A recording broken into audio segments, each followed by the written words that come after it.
What is up, guys? We're back with another episode of Devil on G String. Last we left up, the whole gang found out about Hiroki's kidnapping, and Kyousuke got a little idea to turn this into an opportunity to get Tsubaki's land. So let's just get right back into it.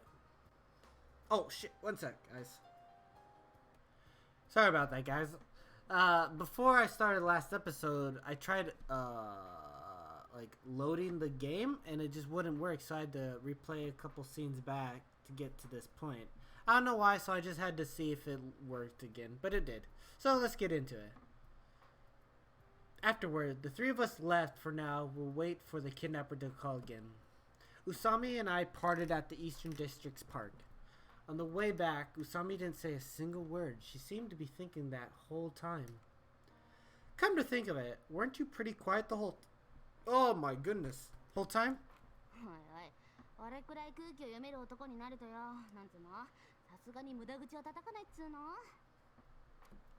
Actually, I think you're just about the most oblivious guy I know. Anyway, keep your mouth shut about this. Suddenly, Eiichi stopped in his tracks.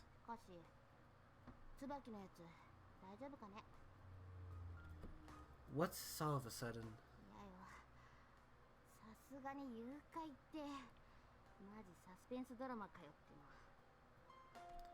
It came as a shock to me too. I don't know. It's just, don't you usually treat younger women like bitches?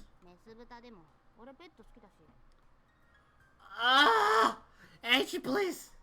I'm not sure whether that's supposed to mean, but it seems like even Aichi is worried about Tsubaki.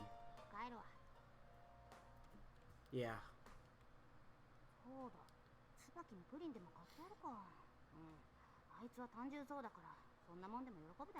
Yeah, he's still a douchebag.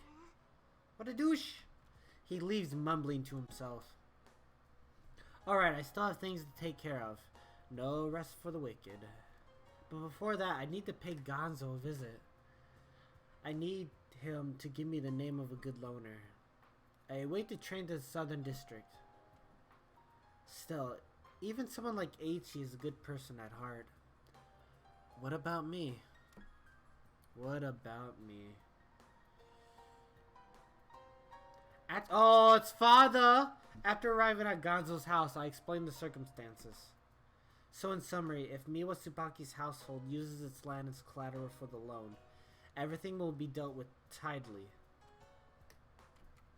Therefore, could you introduce me to someone who could prepare 50 million right away?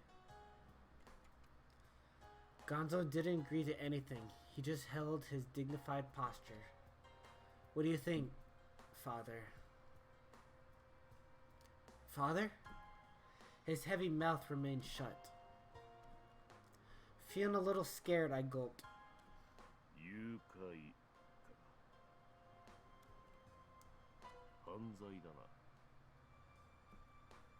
Yes. His words were hiding something, and his voice held a coerced tone.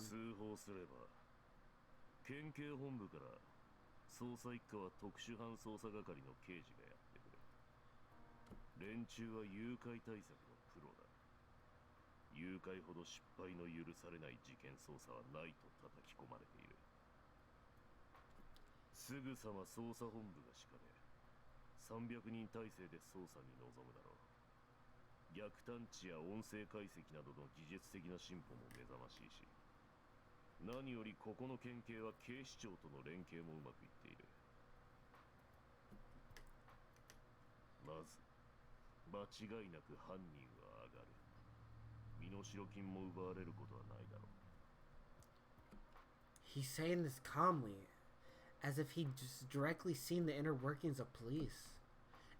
Indeed, that is why I want to absolutely prevent any police intervention. As long as the kidnapper takes the money, they have to move away. When I said that, my moods turned sour.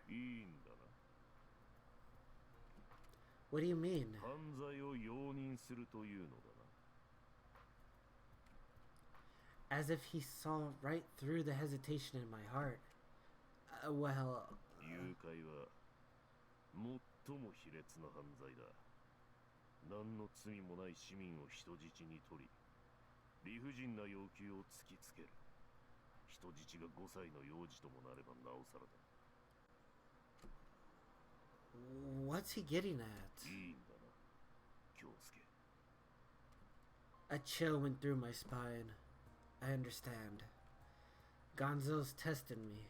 He's questioning my conscience, testing my capacity at his livestock. That thought cleared my mind. To be honest, I'm a bit hesitant. At that moment, a heavy gust of wind suddenly blew past me. Sparks flew before my eyes. Ow! My vision suddenly went white. An acidic taste filled the inside of my mouth. I couldn't move. It was like the strength to maintain my body was leaking out through all my pores. A sharp pain ran through my head. Did he pull me up by my hair? くだらん生き物だな、貴様は。 His cold eyes were bottomless. 善にも悪にもなりきれんのか。 I was terrified. My whole body froze. Even the blood in my veins iced over. Confusion, agitation, any negative emotion you can name. I'm feeling that right now. お前はその三輪椿という女を助けたことがあるな。 Huh? I don't know what he's talking about. The only thing I could comprehend was his menace. スカウト会社にうちの名前を出した。そうだろ。 Now that you mention it, bearing such intense pressure, I slowly pieced together the events that happened that day. I'm pretty sure there was a time when Tsubaki got tricked by a scout on Citra Boulevard. I used the Azai Corporation's name and instructed him not to lay a finger on Tsubaki. なぜあの時は助けた。 He violently shakes my head. なぜ今さら両親に揺れる。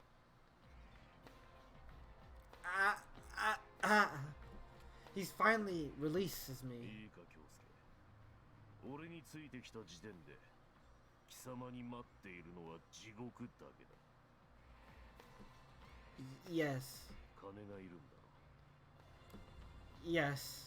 お前の親の借金をお前が返すんだろ。 Yes. いくらだ。 200 million. My father's Samejima Toshikatsu's debt. It was only 50 million at the time, but it had a hell of an interest rate attached. It swelled up like a snowball. ならとっとと稼げ。たかが2億だ。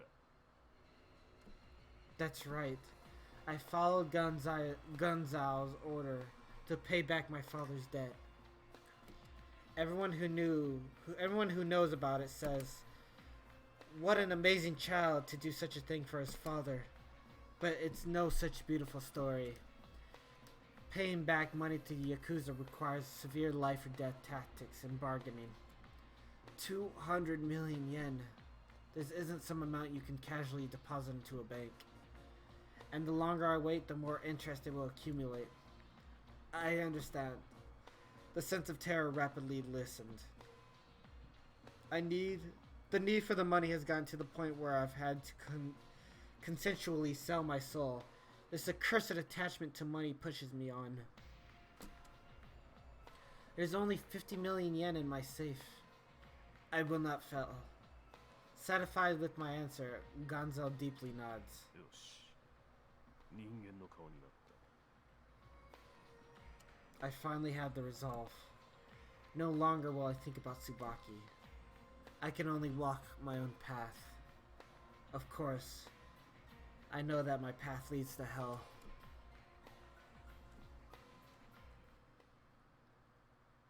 Perhaps it's because of all the excitement, but my head started to hurt. After leaving Gonzo's place, I stumbled toward the Central Boulevard. My conscience was muddled. I let the headache run its course. Damn, that was we got our ass beat. Damn, what a feeling. 200 million yen. Jeez. Interest is a bitch. My headache's finally gone. My mind is clearing up. This complex, connected sensation felt akin to that of a passing baton off to someone else. It's only recently that I become aware of the existence of Azai Kyousuke, my other half. When I, Maou, am not acting openly, Azai Kyousuke works to support me.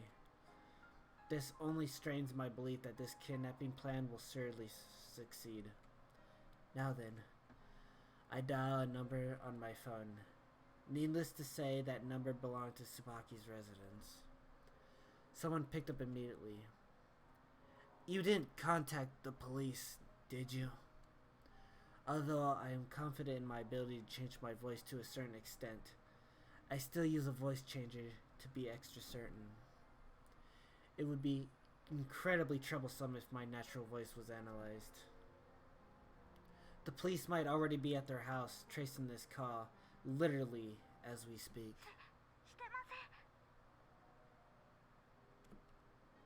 Really?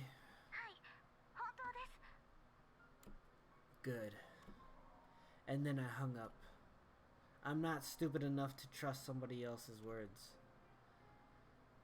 I know that it takes about 3 minutes to successfully trace a call. When the criminal places a call, the detectives can contact the technical staff at the telephone company and run a check on all the circuits governing the area containing Tsubaki's house. Then, by confirming the status on a certain switchboard, they can specify the caller's location. If the length of the call is sufficient, they can detect anywhere from the general range within which the call is being made to calculating the specific phone number used. Also, if the criminal calls from the same area as the victim's family, it takes less time to search the circuits. But if it's a long distance which requires several switchboards to route the call, it would take longer to trace the number. However, if the call goes by the way of the recent electronics digital switchboards, they'll know where it came from in an instant. So I took the safest possible course of action. Just now I placed the call from my cell phone. Since I was moving during the call, even the police have my specific location. I've gotten away before they can rush over here. This cell phone, it is itself a disposable model, so it'd be meaningless to confirm the owner. Once more, I dialed the number for Tsubaki's house. After this, I'll call 2 more times before then. Be sure to prepare pen and paper. She's probably flustered from the sudden direction. You're not allowed to ask any questions. Understand?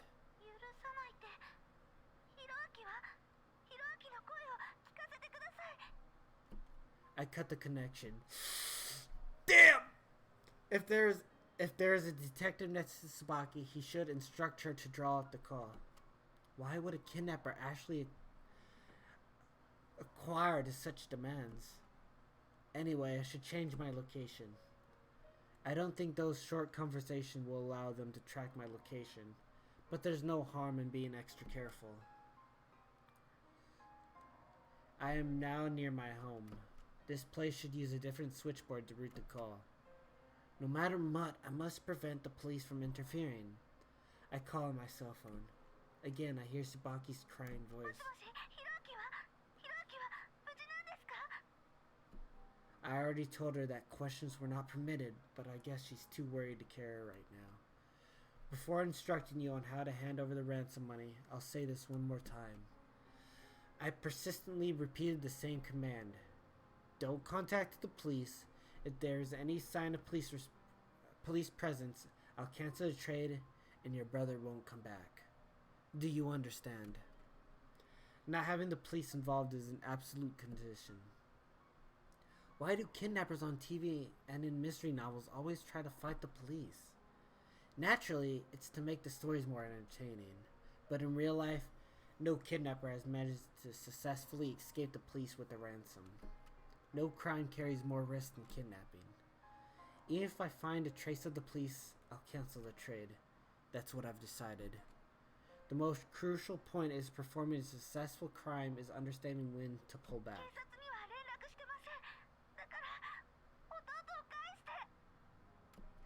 Her painful cry grated my ears. If she's lying, then she must be a top-level actress. Very good. In that case, wait for my next phone call. I break off the connection while continuing forward. I'll change my location again. Silence blankets the shoreline at night. They ought to be growing impatient right about now. This is the last confirmation. When someone picked up, I didn't use the voice changer. Instead, I just changed my own pitch. Hello, is this the Maou resident? I am Takano of the Investigations Unit. Can I speak to Detective Tomita? There was a pause. I focus all my attention to my ear. Well, Officer Tomita should be the female officer in charge of on-site investigations there.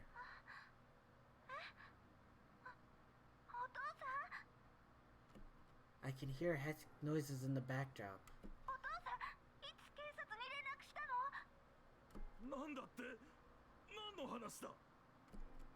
That exchange satisfied me. From Tsubaki's reaction, it's very hard to imagine a detective standing next to her. I used the voice changer again. Looks like you did as I said, didn't contact the police. If you had said something like, hold on a second, your brother would have left this world by now. Oh my god! Oh! The police would never call a family victimized by kidnapping in order to get in contact with a coworker. Naturally, they provided with a special wireless phone to keep in touch. This is indeed a cheap trick that anyone in their right mind would quickly see through. But for someone in Tsubaki's state of mind, it's more than enough as a test. That's good. Make sure to keep it up. Although, after getting a glimpse of the special gift you should be receiving shortly, I doubt you'll even think about contacting the police anyway. I ignore her question. Now then, I'm going to start explaining how to hand over the ransom money. Do you have a pen and paper ready? Now that I know I'm not being traced, I can speak freely. First, prepare the ransom as stock certificates. Change the 50 million into stocks before tomorrow evening. Buy shares of a company called Shiratori Construction. It's one of the Sanao Corporation's subsidiaries, and the company which runs your school. 50 million yen should get you 50,000 shares.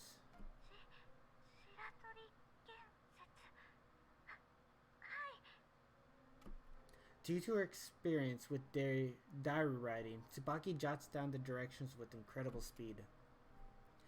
After you prepare the 50 million yen in stock certificates, please have Usami Haru stand in front of your house at 6 o'clock tomorrow evening. I will contact Usami Haru on her cell phone with your next instructions. She seems desperate to write this down. These directions probably make no sense at all to Tsubaki, but she'll find out soon enough. That is all. If I don't see Usami Haru by 6 o'clock, the deal is off. As long as you follow my directions, I'll return your brother to you. I'm a professional kidnapper. I'll keep my promise if I receive my money. Do you understand? I give her a little enticement at the very end. I plan on designating Tsubaki to hand over the ransom. But before that, I need to make sure Tsubaki will follow my orders absolutely. After breaking off the call, I stroll down the seaside. There's no one around. The air is quite chilly. The moon gently rocks back and forth on the water's surface. Up to this point, it's been perfect. And my headache acts up yet again. Damn, this is insane, man. Alright, guys, we're going to end it there. Oh, I wonder what this phone call is about. So if you like... Are you serious? Alright, guys. See you next episode. Bye, guys.